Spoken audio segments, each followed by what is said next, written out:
And welcome to City 7 News. Here are the headlines at this hour. 32% of inspected Abu Dhabi private schools ranked unsatisfactory. 5-hour traffic jam in Abu Dhabi caused by broken down crane. And 5,000 UAE residents to run around the world to raise funds for Manzil.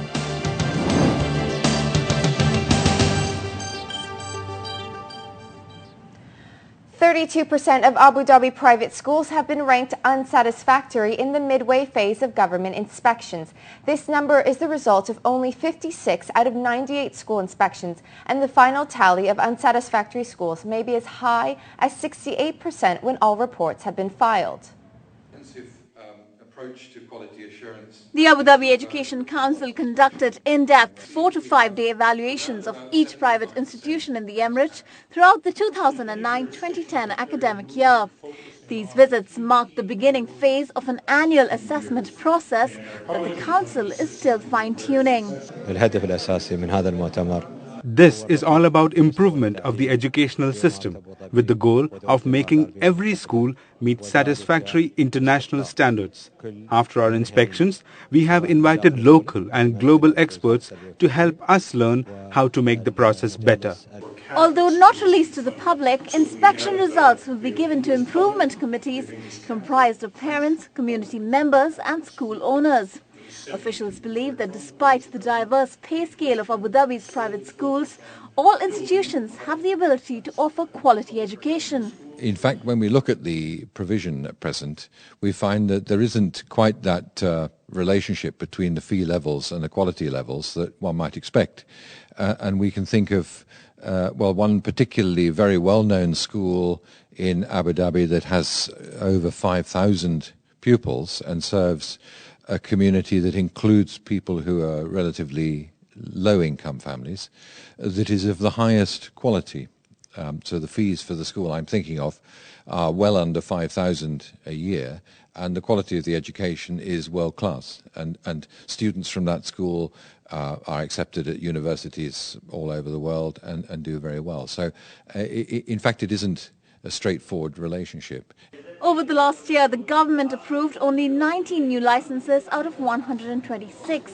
ADEX began to change the landscape of expectations for educational programs in the capital, but it remains to be seen whether schools will be able to meet their challenge. With Carmel Diamici, Natasha Thomas, City 7 News.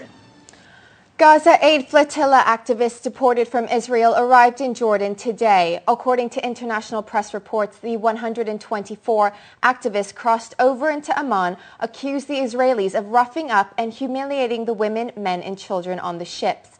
Among those who arrived in Jordan was Gulf News reporter Abbas Alawati, who was aboard the Mavi Marmara when it was attacked by the Israeli forces on Monday. According to the newspaper report, Alawati said that all of his possessions have been confiscated, including his passport. This means he will be sent to his home country of Oman, although he lives and works in Dubai. Israel is deporting at least 250 detained activists. In a bid to encourage the use of public mass transport, Dubai municipality is distributing free Knoll cards to its employees.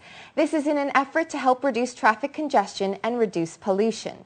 Engineer Hussein Nasser Luta said this is a follow-up to the success of the Car Free Day initiative by the Dubai municipality on the 17th of February this year. Over 1,500 employees of the civic body turned up at work using the metro and other public transport modes. He also announced the civic body will pay for the transportation costs of employees who will use mass transit instead of their private vehicles.